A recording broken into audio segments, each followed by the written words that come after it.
The afternoon sun hung low over Cedar Ridge, Montana, casting long shadows across the dusty main street.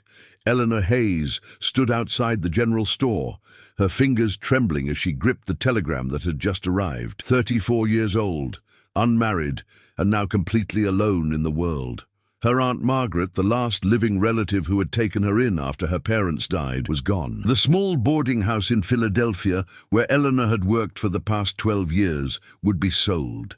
She had 30 days to vacate. "Miss Hayes, are you quite all right?" Mrs. Patterson, the storekeeper's wife, peered at her with poorly concealed curiosity. Eleanor folded the telegram carefully, forcing her spine straight. "Perfectly well, thank you. You look pale, dear. Perhaps you should sit down." "I'm fine." Eleanor managed a tight smile and walked away, her worn boots clicking against the wooden boardwalk. She wasn't fine. She was terrified. At 34, she was considered a spinster, too old for marriage, too plain to attract attention. Her chestnut hair, though still thick and glossy, was already showing threads of silver. Her face, she'd been told more than once, was pleasant but unremarkable. She was neither tall nor short, neither thin nor plump, just average, forgettable. The boarding house had been her refuge, her purpose. Now even that was being taken from her. Eleanor walked to the edge of town, where the wooden buildings gave way to open prairie. The wind carried the scent of sage and pine from the distant mountains. She'd come to Cedar Ridge 6 months ago, hoping to make a fresh start as a seamstress. But the town was small, and work was scarce. Most women made their own clothes or traded services with neighbors. She'd been living off her meager savings, taking in mending when she could, but the money was nearly gone. The room she rented above the bakery cost more than she could afford much longer. "You gonna stand there all day, or you gonna move?" Eleanor spun around. A man sat atop a massive black horse, silhouetted against the setting sun. He was enormous, broad-shouldered and tall even in the saddle. As her eyes adjusted, she could make out a face that looked carved from granite, with a dark beard covering a strong jaw. "I beg your pardon? You're blocking the road." His voice was deep, rough as gravel, but not unkind. "There's plenty of room to go around." Eleanor lifted her chin, refusing to be intimidated, despite the way her heart had jumped into her throat. The corner of his mouth twitched. It might have been a smile. "Suppose there is." He guided his horse around her in a wide arc, his eyes never leaving her face. Eleanor felt heat rise to her cheeks under his scrutiny. Men didn't usually look at her that way, with such focused intensity, as if she were the only thing in his field of vision. "Ma'am." He touched the brim of his hat and continued toward town, leaving Eleanor standing in the road, her pulse racing for reasons she couldn't quite name. That evening, Eleanor sat in her small room, the telegram spread on the table before her.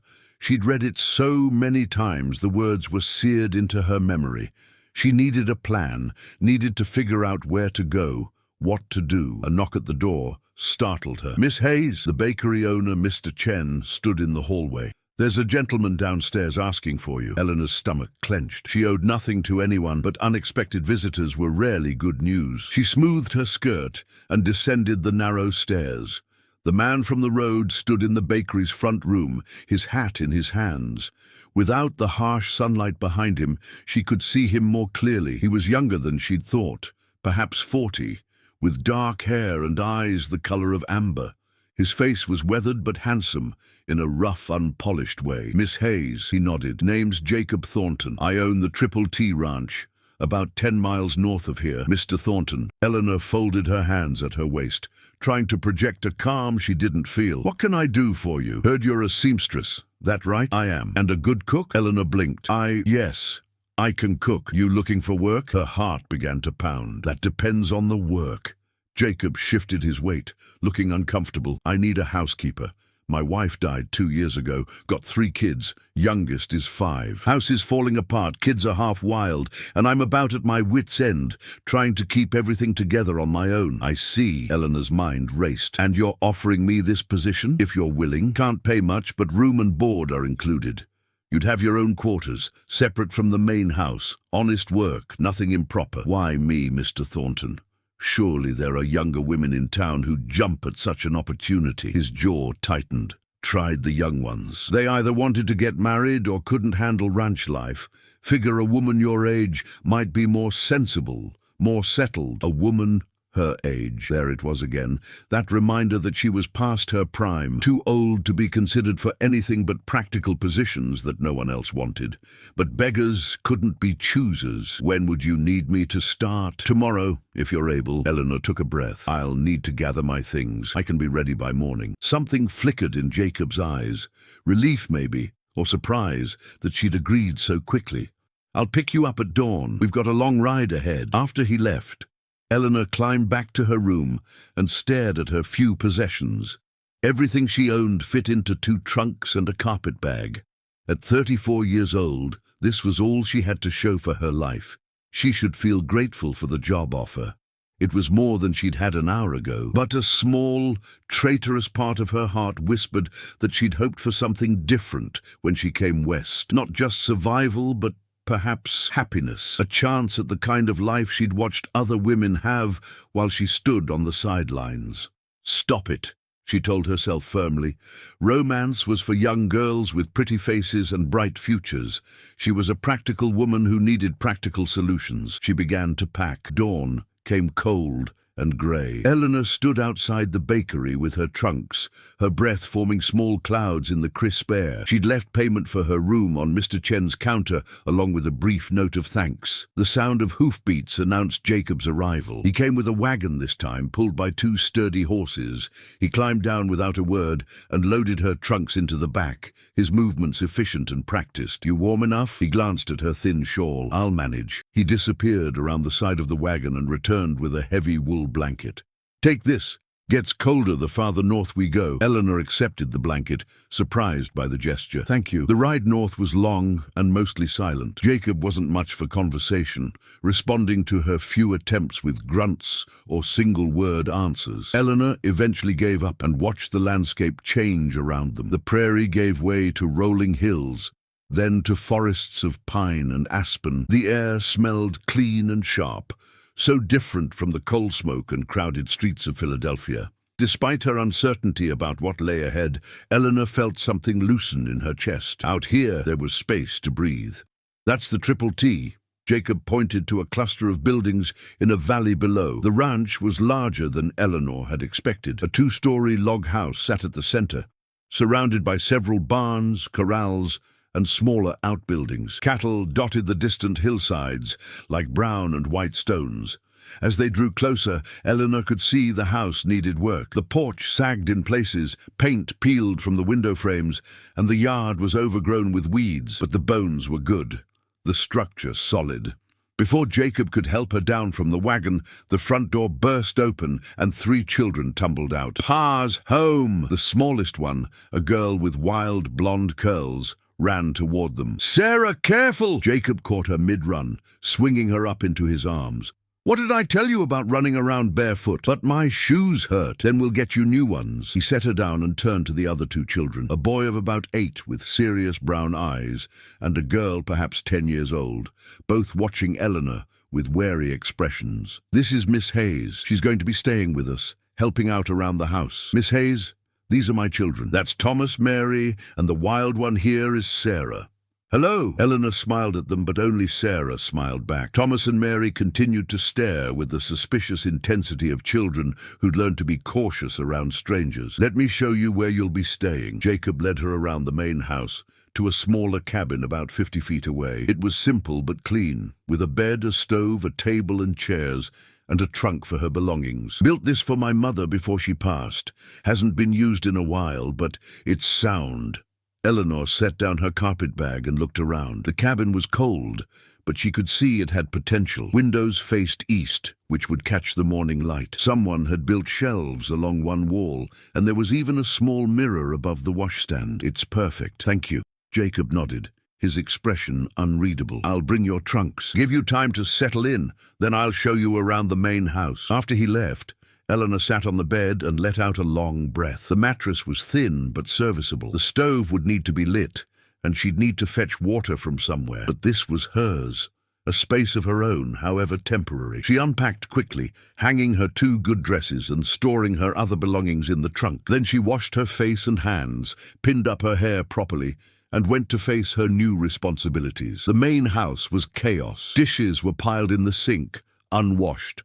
Clothes lay scattered across furniture. The floor needed sweeping, the windows were filthy, and Eleanor didn't even want to contemplate the state of the bedrooms upstairs. Jacob stood in the middle of the kitchen, looking like a man facing an insurmountable obstacle. "I know it's bad," he said. "Haven't had time to keep up with it. The ranch takes all my attention, and the kids, they try, but they're just kids." Eleanor rolled up her sleeves. "Well, let's start with something to eat. When did these children last have a proper meal?"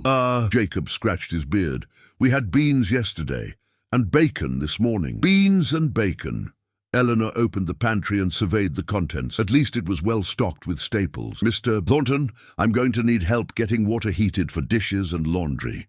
After that, you can return to your ranch work and leave the house to me." Something like gratitude flashed across his face. "Yes, ma'am." They worked together in silence, Jacob hauling water and building up the fire in the stove, while Eleanor began sorting through the mess. The children hovered in doorways, watching. "Mary, Thomas, come here, please." Eleanor turned to face them. "I need helpers. Mary, can you gather all the dirty clothes in the house and bring them downstairs? Thomas, I need you to sweep the porch and front room. Sarah, you can help me in the kitchen." The older children exchanged glances but obeyed. Sarah bounced over with enthusiasm. "What can I do, Miss Hayes?" "You can call me Miss Eleanor if you like, and you can help me sort these dishes.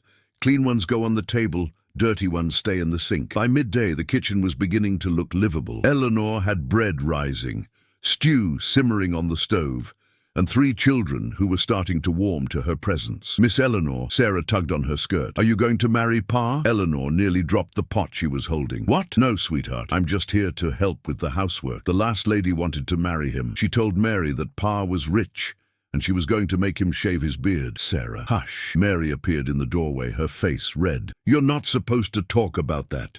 "It's all right." Eleanor knelt down to Sarah's level. "I'm not here to marry anyone. I'm here to work and to help your father and to make sure you all have clean clothes and hot meals. That's all." "But don't you want to get married?" Sarah's blue eyes were wide with curiosity. Eleanor felt a familiar ache in her chest. "Some women aren't meant for marriage, honey.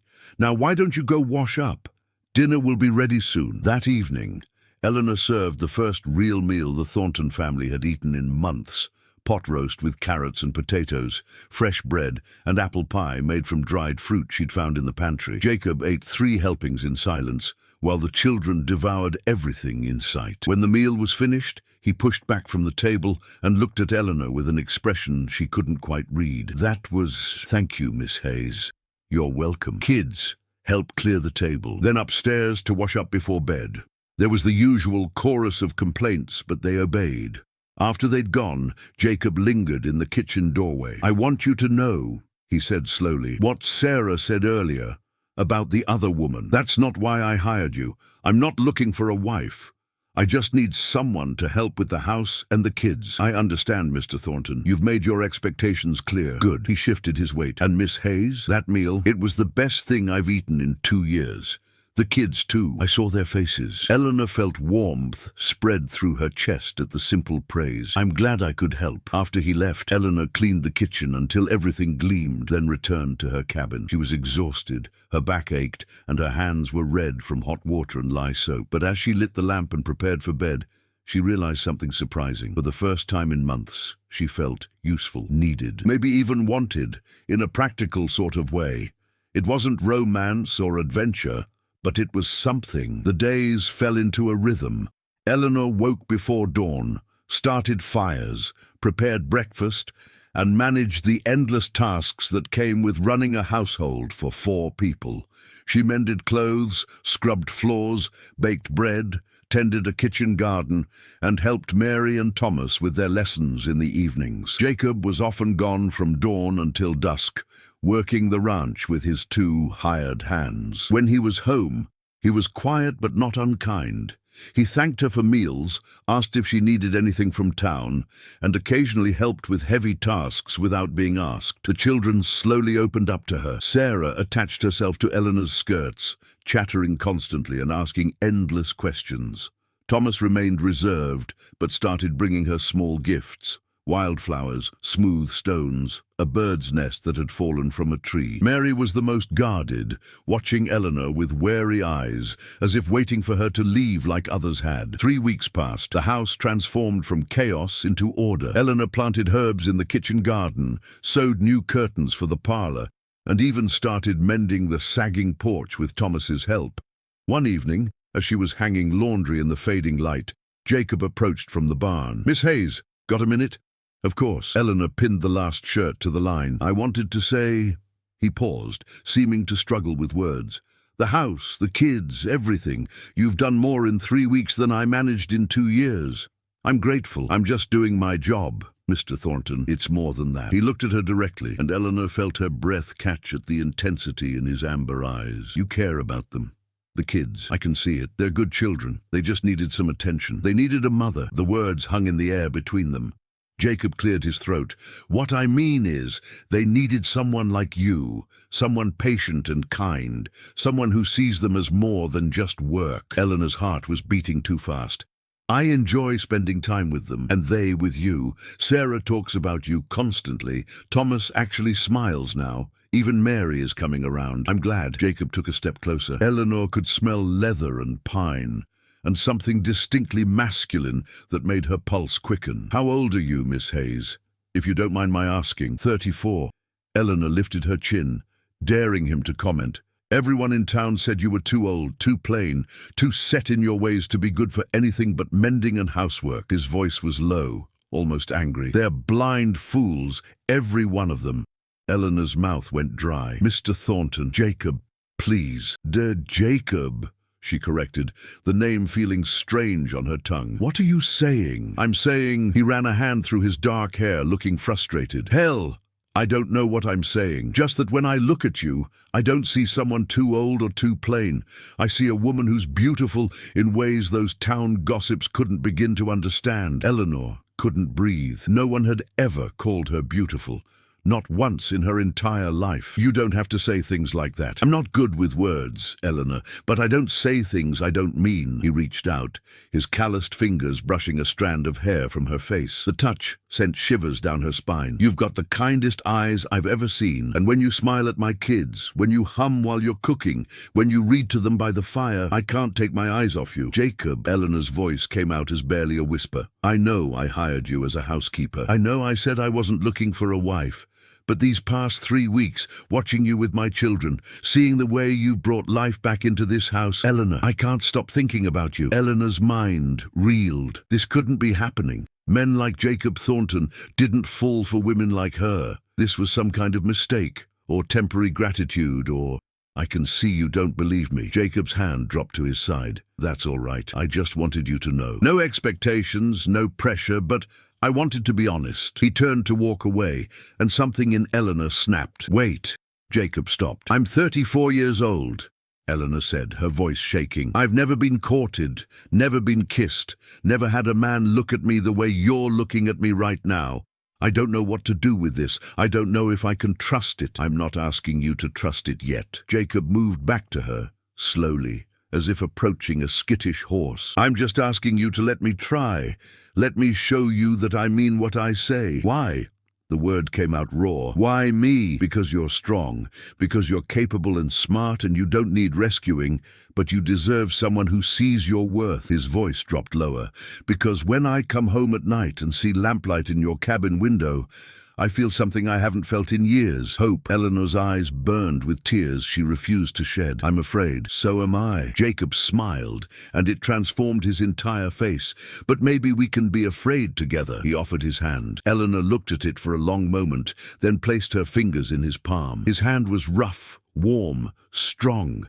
It engulfed hers completely. "One step at a time," Jacob said. "No rush, no pressure, just let me court you proper. Let me show you what I see when I look at you." Eleanor nodded, not trusting her voice. That night, Lying in her cabin, Eleanor pressed her hand to her racing heart. At 34 years old, for the first time in her life, she felt something she'd never expected to feel. Desired, seen, possible. The next morning, everything seemed different. The sun was brighter, the coffee tasted better, and when Jacob came in for breakfast, his smile made Eleanor's stomach flutter in a way she'd never experienced. The children noticed immediately. "Why's Pa smiling so much?" Thomas whispered to Mary. "Because Miss Eleanor made pancakes, silly." Sarah reached for the syrup, but Mary looked between Eleanor and her father with a calculating expression that was far too knowing for a 10-year-old. After breakfast, Jacob lingered in the kitchen while Eleanor cleaned up. "There's a barn dance in Cedar Ridge this Saturday," he said, his voice casual, but his hands nervous on his hat brim. "Town throws one every month. Usually I don't go, but would you like to accompany me? And the kids, of course." Eleanor's hands stilled in the dishwater. A barn dance with Jacob in front of the entire town that had dismissed her as too old and unremarkable. "I don't have anything appropriate to wear." "Wear whatever you want. You'll be the most beautiful woman there." Eleanor turned to face him, soap suds dripping from her hands. "You can't just say things like that." "Why not if they're true?" Jacob moved closer, until Eleanor had to tilt her head back to meet his eyes. He was so tall, so broad, and up close she could see gold flecks in his amber eyes. "Eleanor, I spent 2 years alone, convinced I'd never feel anything for anyone again. Then you walked into my life, and suddenly I'm alive again. I'm not going to hide that. People will talk. Let them." His hand came up to cup her cheek, his thumb brushing across her cheekbone. The touch was gentle, reverent. "I don't give a damn what anyone says. Do you want to go to the dance with me?" Eleanor's heart hammered against her ribs. "Yes." His smile was radiant. "Good. I'll take you to town tomorrow. Buy you whatever you need for a new dress." "Jacob, I can't accept." "You can, and you will. Consider it a bonus for 3 weeks of the best cooking and cleanest house this ranch has ever seen." He stepped back, his hand falling away, leaving her skin tingling where he'd touched her. "Besides, I want every man in Cedar Ridge to see you on my arm and know they missed their chance." After he left for the day's work, Eleanor sat down heavily at the kitchen table. Her hands were shaking. This was really happening. Jacob Thornton, the wealthiest rancher in the territory, the man every widow and spinster in town had set their sights on, wanted to court her. "Miss Eleanor." Mary stood in the doorway, her expression unreadable. "Can I talk to you?" "Of course, sweetheart. Come sit." Mary perched on the edge of a chair, her fingers twisting in her apron. "Are you going to marry Pa?" Eleanor chose her words carefully. "Your father and I are just getting to know each other, Mary. Nothing is decided, but you like him." It wasn't a question. "I do, and he likes you, I can tell." "Perhaps." Mary was quiet for a long moment. "The last woman who came, the one who wanted to marry Pa, she didn't like us. She said we were too wild, too dirty, too much work. She told Pa he should send us to boarding school." Eleanor's chest tightened with anger. "And what did your father say?" "He told her to leave and never come back." Pride flickered in Mary's eyes. "Pa said he'd never send us away, that we were the most important thing in the world to him. Your father is a good man." "Aye? Are you going to try to change him? Make him get rid of his beard and dress fancy and act different?" "Mary." Eleanor reached across the table and took the girl's hand. "I would never try to change your father, and I would never, ever want to send you away. I've grown to care for you all very much. Whatever happens between your father and me, that won't change." "Promise?" "I promise." Mary's shoulders relaxed. "Okay, then I think it's all right if you marry him. Because you're nice, and you make good food, and Pa hasn't looked this happy since Mama died." Eleanor's throat tightened with emotion. "Thank you, Mary. That means more to me than you know." The days before the trip to town passed in a blur of anticipation and nervous energy. Eleanor found herself watching Jacob more closely, noticing things she hadn't before. The way his eyes crinkled when he laughed with the children, how gentle his large hands were when he helped Sarah tie her shoes, the rumble of his voice when he read to them before bed, stumbling over words but never giving up. One afternoon, while Eleanor was hanging laundry, Jacob appeared from the barn carrying something wrapped in cloth. "Got something for you," he said, looking almost bashful. Eleanor wiped her hands on her apron. "What is it?" He unwrapped the cloth to reveal a wooden box, beautifully carved with intricate patterns of flowers and vines. "Made this for you. Figured you could use it for your sewing notions or whatever you like." Eleanor took the box with trembling hands. The craftsmanship was exquisite, each detail carefully carved. "Jacob, this is beautiful. When did you have time to make this?" "Evenings, mostly. After the kids go to sleep." He scratched his beard, looking uncomfortable with the attention. "I'm not much good with words, Eleanor, but I can make things with my hands. Wanted you to have something nice. It's the most thoughtful gift anyone's ever given me." Eleanor ran her fingers over the smooth wood, her vision blurring with tears. "Thank you. Don't cry." Jacob's voice was gruff but tender. He reached out and caught a tear with his thumb. "Unless they're happy tears." "They are." Eleanor looked up at him. "I'm just not used to someone thinking of me this way." "Well, get used to it." He leaned down and pressed a kiss to her forehead, his lips warm against her skin. "Because I'm going to keep doing it." That evening, after the children were in bed, Jacob asked Eleanor to take a walk with him. They strolled through the ranch yard, past the corrals where horses dozed in the moonlight, toward a small creek that ran along the edge of the property. "This is my favorite spot," Jacob said, leading her to a flat rock beside the water. "Come here when I need to think." They sat together, the sound of running water filling the comfortable silence. The moon was nearly full, casting silver light across the landscape. "Tell me about your life before Montana," Jacob said. "You never talk about it much." Eleanor wrapped her arms around her knees. "There's not much to tell. I was born in Pennsylvania. Lost my parents to fever when I was 16. Went to live with my Aunt Margaret in Philadelphia. She ran a boarding house, and I helped her. That was my life for 18 years. Cooking, cleaning, serving meals to strangers who never saw me as anything more than part of the furniture. That's why you're so good at what you do. You've been doing it a long time, I suppose." Eleanor watched moonlight dance on the water. "I always thought someday something would change, that I'd meet someone, have a different life. But years passed, and nothing happened. People stopped seeing me as a woman, and started seeing me as, I don't know, just Eleanor, the spinster who ran the boarding house." Jacob was quiet for a moment. "Their loss. You're very kind." "I'm not being kind. I'm being honest." He shifted closer, his shoulder touching hers. "When I first saw you standing in that road, looking lost and sad but trying so hard to be brave, something in me recognized something in you. We're both people who've been overlooked, Eleanor. People see a quiet rancher with a beard who doesn't talk much. They think there's nothing underneath. But there is, and you see it. I do see it." Eleanor turned to look at him. "You're one of the kindest, most patient men I've ever known. The way you are with your children, how hard you work, how you never complain even though I know you must be exhausted. I see all of it." Jacob's hand found hers in the darkness. "That's why this feels different. Why you feel different. You see me and I see you. Really see you." They sat together by the creek for over an hour, talking about everything and nothing. Jacob told her about building the ranch from nothing, about Rebecca and how he'd loved her, but knew she'd want him to be happy again. Eleanor shared stories from the boarding house, the interesting characters she'd met, the small joys she'd found in an otherwise monotonous life. When they finally walked back to the house, Jacob stopped outside Eleanor's cabin. "I meant what I said about courting you proper," he murmured, his thumb stroking circles on the back of her hand. "But Eleanor, I need you to know something. I'm not a patient man by nature. When I want something, I want it with everything I have. And I want you, not just as a housekeeper or a caretaker for my children. I want you as mine." Eleanor's breath caught. "Jacob, you don't have to say anything yet. Just know that I'm in this.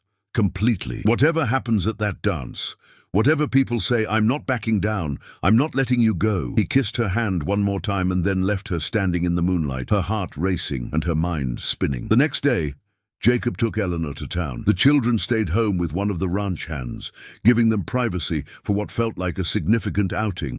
As they drove, Jacob kept glancing at her, a small smile playing at his lips. "What?" Eleanor finally asked. "Just thinking about how different you look when you're not covered in flour or hauling water. Though I like you that way too. I like you every way." Eleanor felt heat rise to her cheeks. She wasn't used to compliments, to being looked at with such open admiration. It was thrilling and terrifying in equal measure.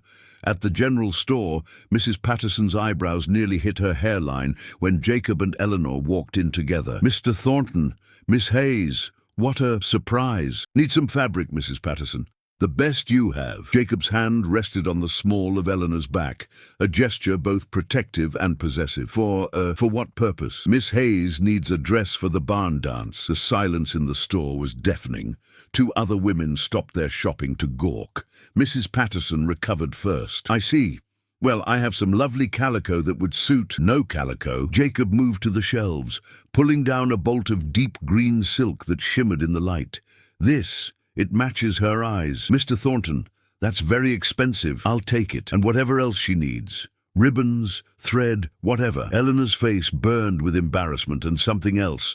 Something warm and thrilling. Jacob was claiming her publicly, making it clear to everyone in town that she was under his protection, that she mattered to him. Jacob, she whispered, you don't have to. I want to. He looked down at her, his eyes soft. Let me do this, please. She nodded, unable to speak past the lump in her throat. As Mrs. Patterson measured and cut fabric with pursed lips, one of the other women in the store approached.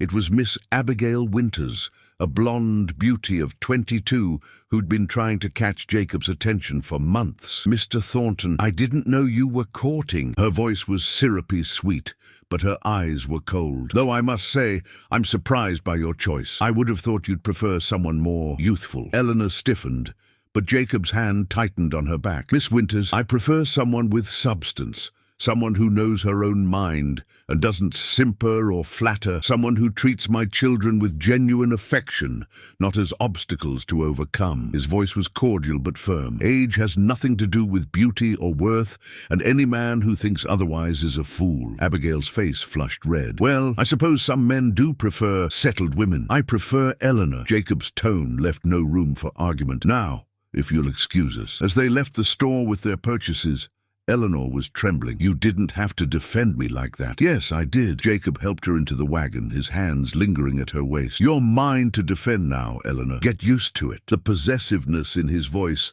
sent heat through her entire body. She wasn't sure what shocked her more, that he'd claimed her so publicly or that she liked it. Before heading back to the ranch, Jacob had one more stop. There's someone I want you to meet, he said, pulling the wagon up in front of a small white house on the edge of town. An older woman answered the door, her face lighting up when she saw Jacob. Jacob Thornton, what brings you to town? Mrs. Sullivan, I'd like you to meet Eleanor Hayes. Eleanor, this is Margaret Sullivan. She was Rebecca's aunt and my children's great-aunt. Eleanor's stomach clenched with nervousness. Meeting Rebecca's family felt like a test she wasn't prepared for. But Mrs. Sullivan smiled warmly and took Eleanor's hands in hers. Come in, come in. Jacob, you didn't tell me you were courting someone. Wanted it to be a surprise, Jacob said, guiding Eleanor inside. Over tea and cookies, Mrs. Sullivan peppered Eleanor with questions. But they were kind, curious rather than judgmental. She wanted to know about Eleanor's life, her interests, how she was managing with the children. They adore her, Jacob interjected at one point. Sarah follows her around like a shadow. Thomas brings her gifts. Even Mary is opening up. Mrs. Sullivan studied Eleanor with sharp but kind eyes. Rebecca would have liked you. She always said Jacob needed someone strong. Someone who wouldn't let him retreat into himself after she was gone. I can see why he's drawn to you. Eleanor's eyes stung with unexpected tears. That's very kind of you to say. It's not kindness, dear. It's truth. The older woman patted Eleanor's hand. Don't let the gossips get to you. People will always talk. What matters is that you and Jacob are happy, and those children have someone who loves them. Everything else is just noise. On the ride home, Eleanor was quiet, processing everything that had happened. Are you all right? Jacob asked. I'm just overwhelmed. In a good way. Eleanor turned to look at him. You didn't have to take me to meet Mrs. Sullivan. Yes, I did. She's important to my children, and I wanted her to meet the woman I'm planning to marry. Planning to marry? Eleanor's voice came out as a squeak. Jacob grinned. Did I not mention that? Must have slipped my mind. Jacob Thornton. I know it's fast. I know people will say I'm rushing. But Eleanor, when you get to be our age, you learn not to waste time. Life's too short to dance around what you want. And I want you. I want to marry you. The only question is when you'll say yes. You haven't actually asked me yet, haven't I? His eyes twinkled with amusement. Well then, consider yourself on notice. I'm planning to ask. Soon. And I plan to ask in a way you'll never forget. Eleanor's heart raced. Part of her wanted to tell him he was crazy. that they barely knew each other, that marriage was too big a step, but another part, a larger part, wanted to say yes right there in the wagon, because despite the short time they'd known each other, it felt right. He felt right. That night, Eleanor worked on her dress by lamplight, her fingers flying over the green silk. As she sewed, she thought about everything that had changed in such a short time. A month ago, she'd been alone, frightened, facing an uncertain future. Now she had a home, children who needed her, and a man who looked at her like she hung the moon. A soft knock interrupted her thoughts. "Miss Eleanor?" It was Thomas standing in her doorway in his nightshirt. "Can I come in?" "Of course, sweetheart. What's wrong?" "Nothing's wrong." He came in and stood awkwardly by her chair. "I just wanted to give you something." He held out a small wooden carving, a horse so detailed Eleanor could see the individual strands of mane. "Thomas, did you make this?" He nodded, looking shy. "Pa's been teaching me. It's not as good as his, but I wanted you to have it because you're nice to us and you make Pa happy." Eleanor set down her sewing and pulled the boy into a hug. "It's beautiful. Thank you so much." Thomas hugged her back fiercely. "Are you going to stay with us forever?" "I'm going to stay as long as you'll have me." "Good, because we need you.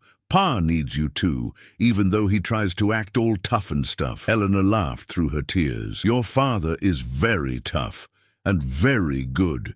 He really likes you. I can tell because he whistles when he's working now, and he never used to do that." After Thomas went back to bed, Eleanor sat holding the little wooden horse, overwhelmed by the life unfolding around her. These children, this man, this place, they were becoming hers, and she was becoming theirs. The morning of the barn dance arrived with crisp autumn air and brilliant sunshine. Eleanor dressed carefully in her new green silk gown, her hands shaking slightly as she fastened the buttons. The dress fit perfectly, the color making her eyes look more vibrant, more alive. She'd spent extra time on her hair, pinning it up in a style she'd seen in a magazine, leaving a few soft tendrils to frame her face. When she looked in the mirror, she barely recognized herself, not because she looked different, but because for the first time in her life, she felt beautiful. A knock at her cabin door made her jump. "Eleanor, you ready?" Jacob's voice was rough with barely contained emotion.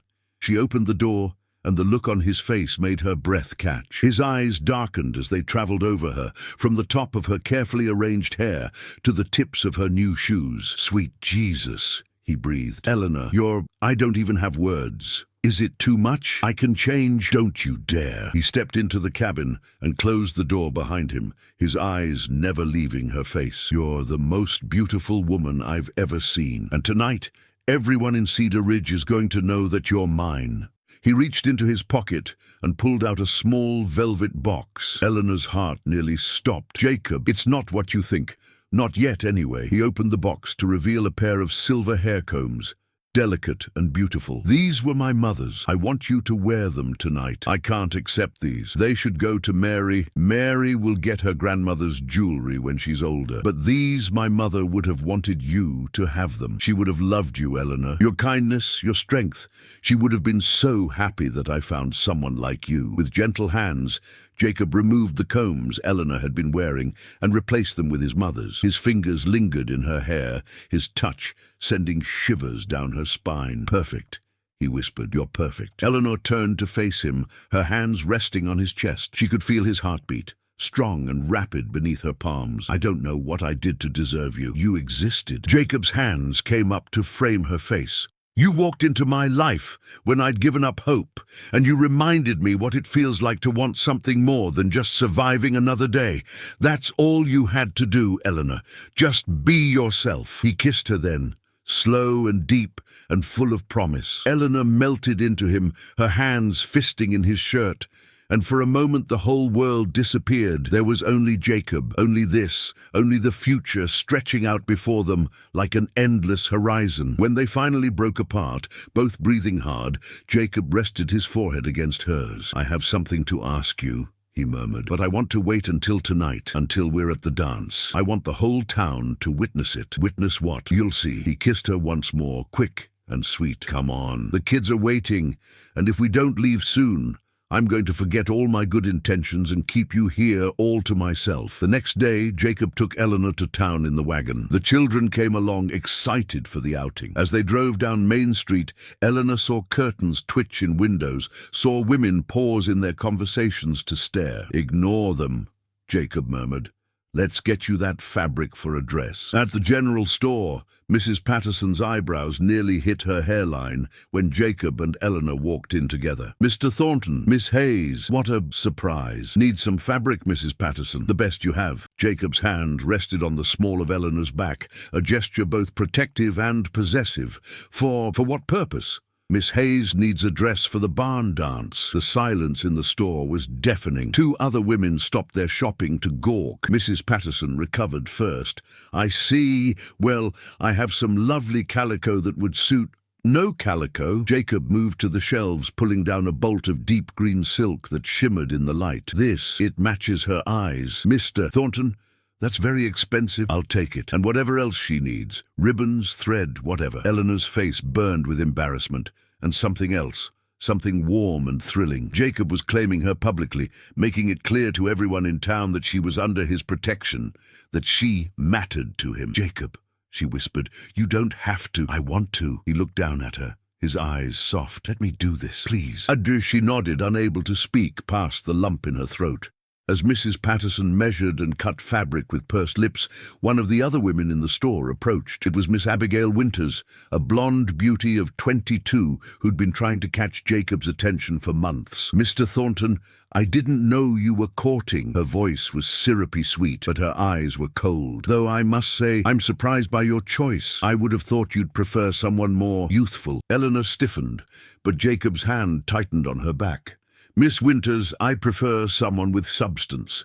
Someone who knows her own mind and doesn't simper or flatter. Someone who treats my children with genuine affection, not as obstacles to overcome." His voice was cordial but firm.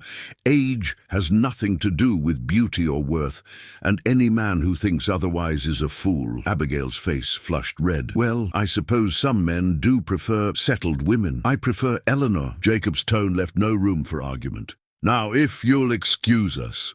As they left the store with their purchases, Eleanor was trembling. "You didn't have to defend me like that." "Yes, I did." Jacob helped her into the wagon, his hands lingering at her waist. "You're mine to defend now, Eleanor. Get used to it." The possessiveness in his voice sent heat through her entire body. She wasn't sure what shocked her more, that he'd claimed her so publicly, or that she liked it. On the way home, Sarah fell asleep against Eleanor's side, while Thomas and Mary chatted about the upcoming dance.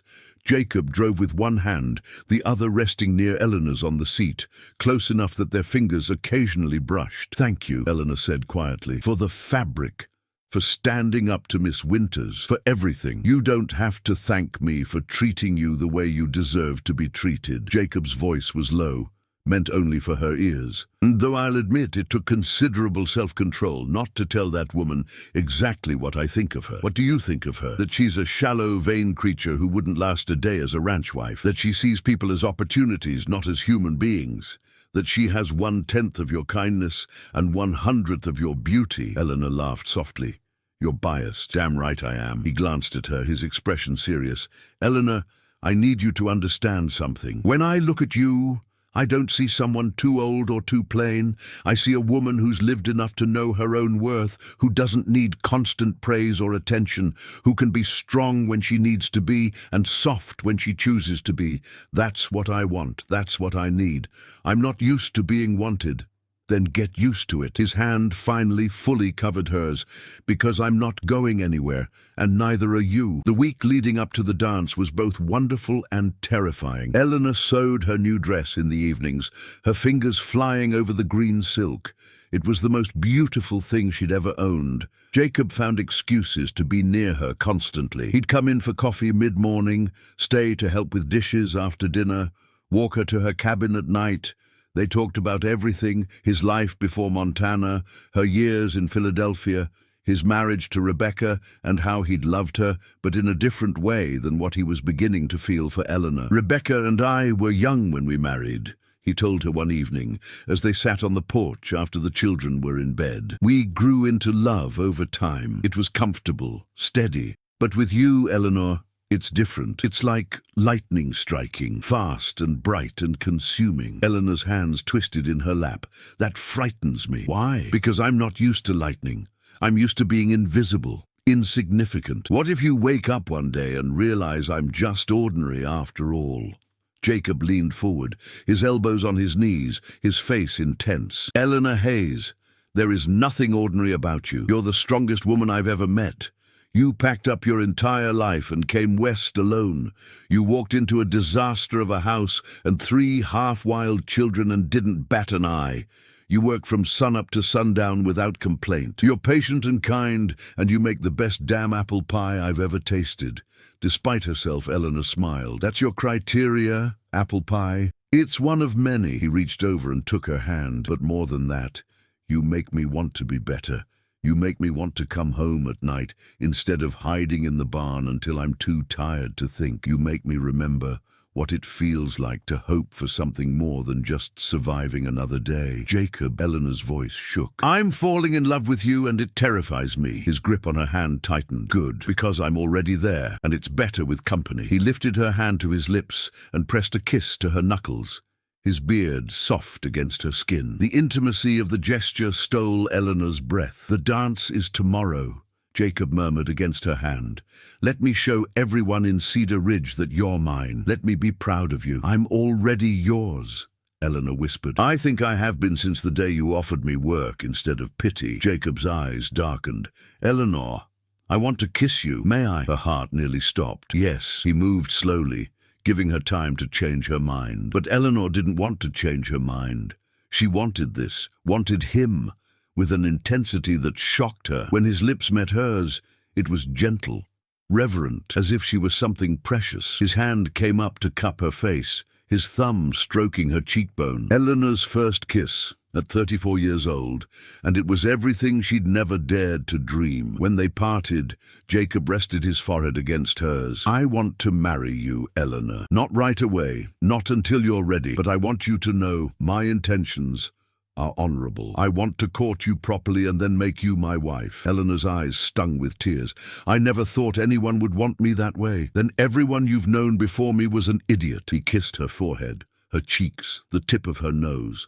You're mine now. Get used to it. So possessive, she teased, though her voice shook. When it comes to you, absolutely. His arms came around her, pulling her against his chest. Eleanor could hear his heartbeat, strong and steady. I lost Rebecca. I won't lose you too. I'll fight for you, Eleanor. Against gossip, against doubt, against whatever demons tell you that you're not enough. Eleanor buried her face in his chest and let herself cry.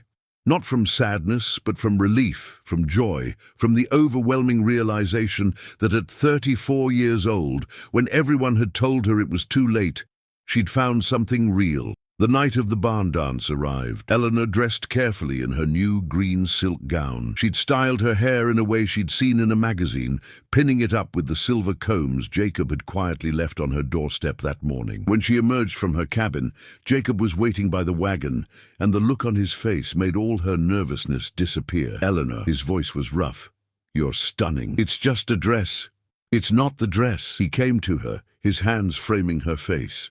Though the dress is beautiful, it's you, you're radiant. The children tumbled out of the house, dressed in their best clothes. Sarah wore a new blue dress that Eleanor had made for her, and the boys had been scrubbed until they shone. Miss Eleanor, you look like a princess. Sarah bounced excitedly. Thank you, sweetheart. The ride to Cedar Ridge was filled with chatter and laughter. Jacob kept glancing at Eleanor, his eyes warm with something that made her stomach flutter. When they arrived at the barn, the dance was already in full swing. Lanterns hung from the rafters, casting a golden glow over the crowd. Music from a fiddle and guitar filled the air.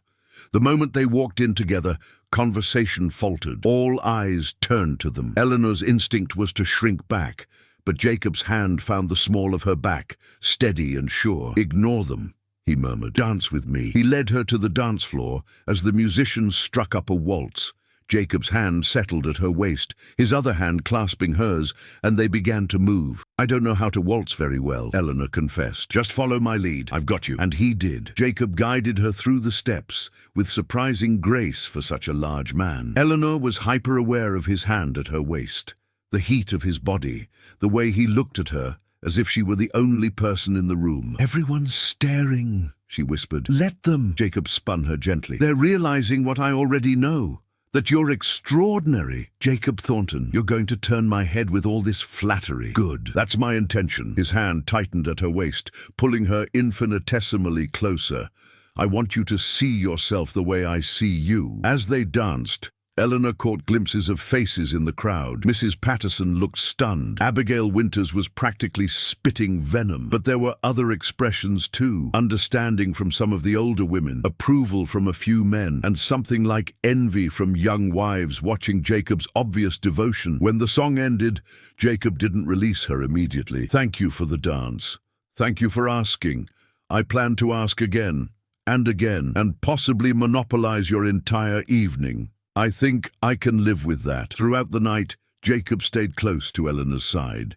He danced with her multiple times, brought her punch, and introduced her to people as Miss Eleanor Hayes, my housekeeper and the woman I'm courting. No shame, no hedging, just straightforward honesty. At one point, an older rancher named Tom Bradshaw approached them. "Thornton, heard you've been keeping a lady out at your place." "Tom, this is Eleanor Hayes. Eleanor, Tom Bradshaw. He runs the ranch south of mine." Tom tipped his hat. "Pleased to meet you, ma'am. Just wanted to say Jacob's a good man. Bit rough around the edges, but solid. You could do worse." "I don't think I could do better," Eleanor said honestly. Tom grinned. "Smart woman. You hold on to her, Jacob. Pretty ones with brains are rare." After he left, Eleanor looked up at Jacob. "Pretty. He's right. You are. I'm 34 years old, and I'm 42. Jacob's hand came up to tuck a strand of hair behind her ear. "Age is just a number, Eleanor. What matters is how we feel, and I feel like the luckiest man alive right now." Later in the evening, Sarah fell asleep on a hay bale, while Thomas and Mary played with other children. Jacob led Eleanor outside for some air. The night was cool and clear. Stars scattered across the sky like diamonds. Music drifted from the barn, mixing with laughter and conversation. "Having a good time?" Jacob asked. "Better than good." Eleanor leaned against the barn wall, looking up at him. "I never thought I'd have an evening like this. Get used to it. I plan to take you dancing every month, even when everyone's talking about us, especially when they're talking about us." Jacob braced his hand against the wall beside her head, his body shielding her from view of the barn. "Let them talk. Let them see that I chose you, that I'm choosing you every day, over every younger, prettier, more socially acceptable option." "Why?" the question slipped out. "Why me, really?" Jacob's free hand came up to cup her face. "Because when my son brings you rocks and you act like they're treasures, that's real. Because when my daughter climbs into your lap during storms, you don't push her away. Because you sing while you cook, and you smell like cinnamon and vanilla. Because you're strong enough to stand alone, but brave enough to let me stand with you. Because when I kiss you, I feel alive in a way I'd forgotten was possible." Eleanor's breath caught. "Kiss me again." "Gladly." His mouth descended on hers, and this time the kiss was deeper, more passionate. His tongue traced the seam of her lips, and Eleanor opened for him, a soft sound escaping her throat. Jacob groaned, his hand sliding into her hair, pulling her closer. Eleanor's hands fisted in his shirt, her body pressed against his, and she understood for the first time what desire felt like. When they finally broke apart, both breathing hard, Jacob pressed his forehead to hers. "Marry me, Eleanor." She blinked. "What?" "I know I said I'd wait, but I can't. I don't want to wait. I want you in my house, in my life, in my bed. I want to wake up with you beside me and fall asleep with you in my arms. I want to make you mine in every way that matters." His voice was rough with need. "Marry me." Eleanor's mind spun. This was too fast, too sudden. She'd only been at the ranch for 6 weeks. People would talk. They'd say she'd trapped him, that he'd lost his mind, that— "Stop thinking," Jacob murmured, reading her expression. "Just feel. What does your heart say?" Her heart said yes. Her heart had been saying yes since the moment he'd called her beautiful, since he'd defended her in the general store, since he'd looked at her like she hung the moon. "Yes," she whispered. "Yes, I'll marry you." Jacob's smile was brilliant. He swept her up in his arms and spun her around, her laughter ringing out into the night. When he set her down, he kissed her again, long and deep and full of promise. "We'll get married as soon as possible. I'm not giving you time to change your mind. I won't change my mind." "Good. Because you're stuck with me now, Eleanor Hayes. You and 3 children and a ranch that always needs work. And a husband who thinks you're the most beautiful woman in Montana. 3 children, Mary, Thomas, and Sarah. They're part of the package. His expression grew serious. Is that all right? I know being a stepmother is a big responsibility. Jacob, Eleanor silenced him with a finger on his lips. I already love them. They're part of why I'm saying yes. Relief flooded his face. They love you too. Mary told me yesterday that she hopes you say yes if I ask you to marry me. Did she now? She did. Said she's never seen me smile so much and that you make the house feel like a home again. Tears pricked Eleanor's eyes. That's the loveliest thing anyone's ever said to me. Get used to it. Jacob pulled her back into his arms. I planned to tell you how wonderful you are every single day for the rest of our lives. They stood together under the stars, wrapped in each other's arms, while music and laughter floated from the barn. Eleanor thought about the telegram that had arrived 6 weeks ago, the one that had seemed like the end of everything. Instead, it had been a beginning. What are you thinking? Jacob asked. That I came to Montana with 2 trunks and a broken heart, thinking my life was over. And instead, I found everything I'd stopped hoping for. We found each other. Jacob kissed her temple. And I'm never letting you go. The wedding took place 3 weeks later in the small church in Cedar Ridge. Eleanor wore a new dress of cream-colored silk with lace that Jacob had ordered specially from Denver. She carried wildflowers that the children had gathered that morning. Mary served as Eleanor's attendant, standing proud and serious in her role. Thomas carried the rings, and Sarah scattered petals down the aisle with enthusiastic abandon. Jacob stood at the altar in his best suit, his beard freshly trimmed, his eyes locked on Eleanor as she walked toward him. When she reached his side, he took her hand and leaned down to whisper, "You're beautiful." The ceremony was simple but heartfelt. When the minister pronounced them husband and wife, Jacob pulled Eleanor into his arms and kissed her in front of God and everyone, not caring who saw or what they thought. The reception was held at the ranch. Tom Bradshaw and several other neighbors helped set up tables in the yard. There was food and music and dancing under the open sky. Eleanor stood with Jacob's arm around her waist, watching people celebrate their union, and felt a sense of peace settle over her. This was real. This was hers. A husband who loved her, children who needed her, a home where she belonged. Happy? Jacob murmured in her ear, deliriously. Good, because I plan to spend the rest of my life making you even happier. As the sun set over the ranch, painting the sky in shades of orange and pink, Jacob led Eleanor in a slow dance while their guests looked on. The children joined them, laughing and spinning, and Eleanor thought she might burst from the sheer joy of it all. That night, after the guests had left and the children were asleep, Jacob carried Eleanor over the threshold of the main house, straight to the bedroom that was now theirs. He set her down gently, his hands trembling slightly.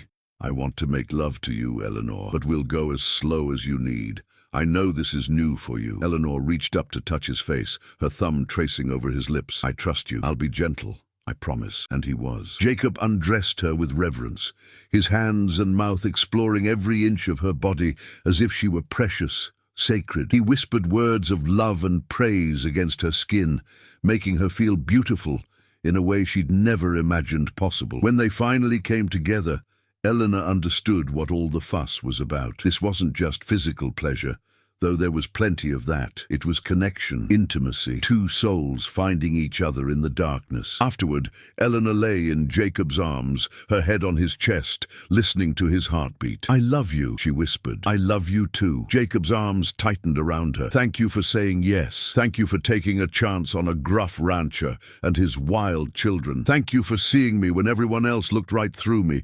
I'll always see you, Eleanor.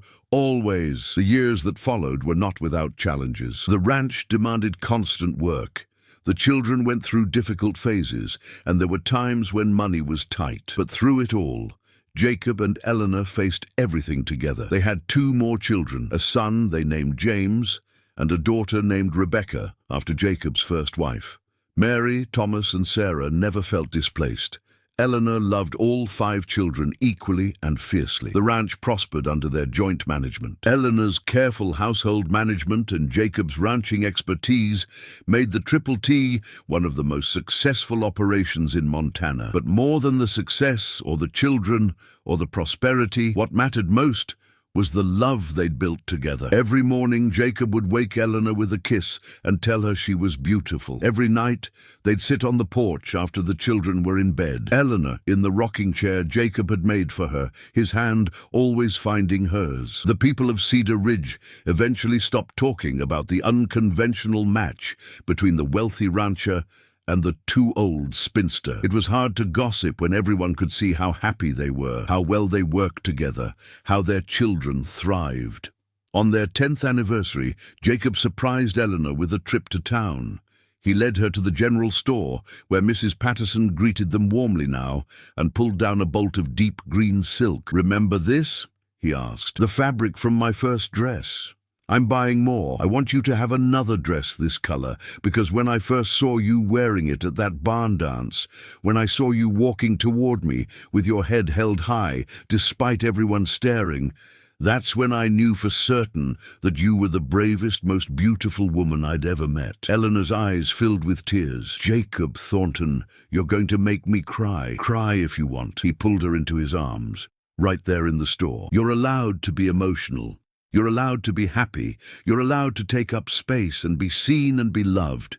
You've always been allowed those things, Eleanor. I'm just glad I got to be the one to show you." Eleanor buried her face in his chest, overwhelmed with gratitude for the life they'd built together. "I love you so much. I love you too. And Eleanor, yes? Everyone who called you too old, too plain, too anything, they were wrong. You were perfect then, and you're perfect now. Age has only made you more beautiful to me. You're biased." "Damn right I am." He kissed the top of her head. "But that doesn't make it less true." As they walked out of the store together, Eleanor thought about the terrified woman who'd arrived in Cedar Ridge 10 years ago, clutching a telegram and wondering if her life was over. That woman had been so wrong. Her life hadn't been ending. It had been about to begin. Sometimes the best things in life come when you least expect them. Sometimes love arrives not with fanfare, but with a quiet certainty. And sometimes the people who tell you it's too late, that you're too old, that your chance has passed, are just dead wrong. Eleanor had found her place in the world, not despite her age, but because of everything her years had taught her. She'd found a man who valued strength and kindness over youth and beauty. She'd found children who needed a mother's love and had enough love to give it freely. She'd found a home, a purpose, a reason to wake up smiling every morning. She'd found everything she'd ever wanted, right when everyone told her it was too late to want anything at all. And that, Eleanor thought as Jacob squeezed her hand and smiled down at her with those warm, amber eyes, was the best revenge of all. Not proving them wrong, but being so happy that their opinions simply stopped mattering. She was Eleanor Thornton now. Wife, mother, partner, loved, valued, seen. At 34 years old, when everyone had written her off, she'd found her happily ever after, and it was more wonderful than she'd ever dared to dream.